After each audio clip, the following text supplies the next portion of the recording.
Oke, obligasi itu cuma buat orang bodoh, bener gak sih? Selengkapnya hanya di Financial Update.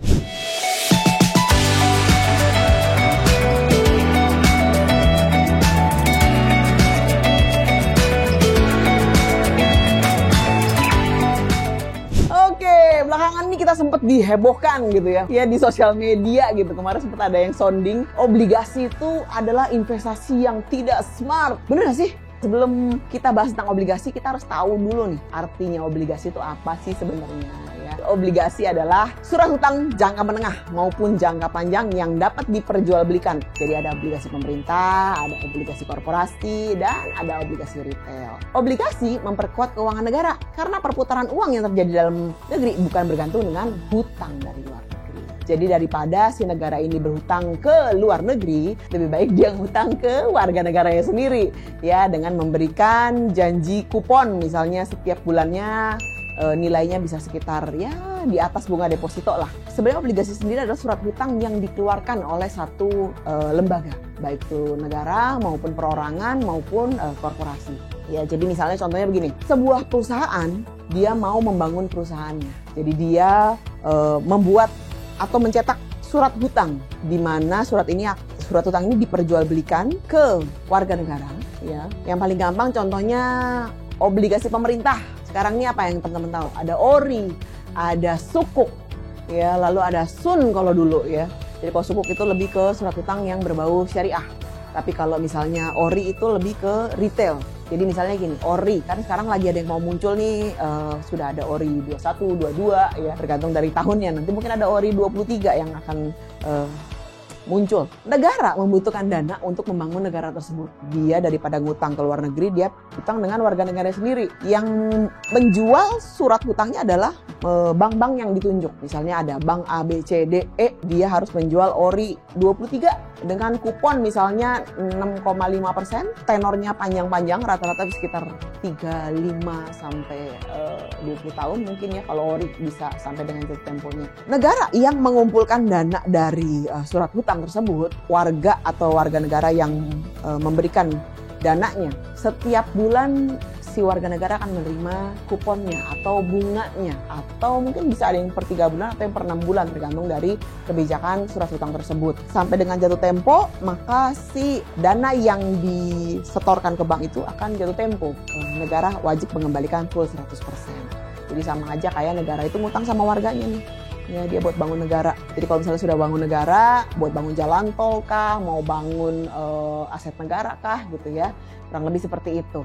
Jadi daripada dia ngutang sama luar negeri yang bunganya nggak jelas, lebih baik dia ngutang sama warga negara yang sendiri. Profil resikonya apa sih kalau ikut beli obligasi ini? Ya terbilang cukup rendah ya, karena dia ada bunga fixnya atau kupon kalau kita nyebut untuk obligasi. Dia satu level di atas deposito lah ya. Karena kan dia bunganya biasanya di atas sedikit daripada deposito, tapi tenornya dia lebih panjang. Kalaupun sudah masuk ke market sekunder, harganya bisa diperjualbelikan. Nah, itu ada salah satu keuntungan dari ORI gitu ya, atau obligasi. Bener gak sih obligasi itu untuk orang-orang bodoh? Waduh, ini yang ngomong agak-agak sadis ya. Tapi kalau misalnya gini, dia ikut obligasinya dengan nominalnya yang sekecil. Nominalnya kecil, mungkin cuma sekitar berapa? 1 juta, 5 juta. Ya mungkin bunga yang dihasilkan tidak terlalu besar atau kuponnya tidak terlalu besar ya. Mungkin dengan kupon 6,5% gitu ya. Dengan pajak sekitar obligasi sekarang kisaran sekitar 10-15% ya. Kurang lebih rata-rata sekarang sekitar di 15% setahu saya. Kalau yang Sukuk itu sekitar di 10%.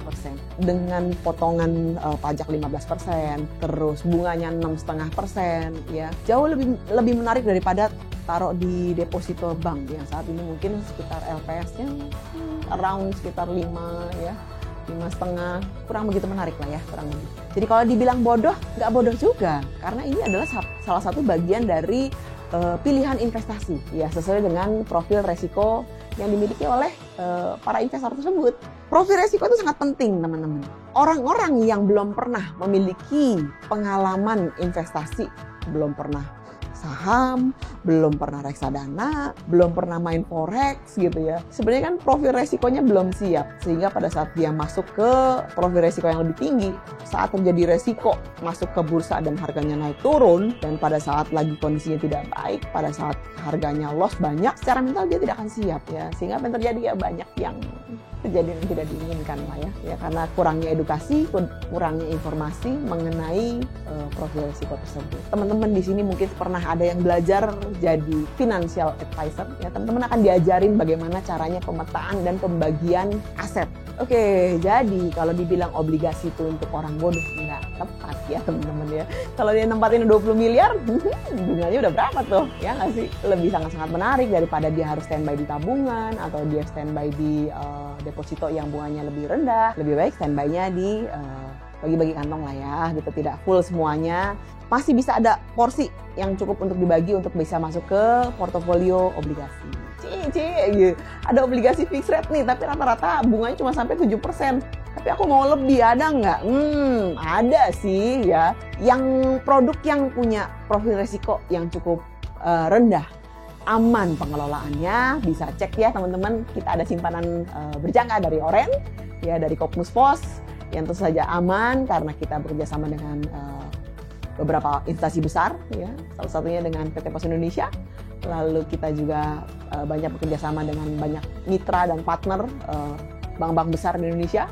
Ya, tidak banyak loh sebuah lembaga keuangan koperasi seperti ini yang bergerak di bidang bisnis pensiunan yang bisa bekerja sama dengan bank-bank besar di Indonesia. Hanya di Kopnus Pos saja. Nah, kita punya simpanan berjangka yang sangat-sangat menarik, bunganya tidak terlalu tinggi banget, tapi masih cukup aman, ya, dan sangat menarik bunganya. Teman-teman boleh cek langsung, ya, simpanan kita di berapa sih bunganya, ya, tenornya mulai dari berapa aja sih, lalu tingkat keamanan seperti apa. Teman-teman boleh cek langsung ke website kita, ya, atau ke sosial media kita di Instagram, lalu juga ada di YouTube. Teman-teman boleh cek dengan pihak mana saja kita sudah bekerja sama. Dan sudah berapa lama kita berdiri bersama Membangun Negeri Indonesia.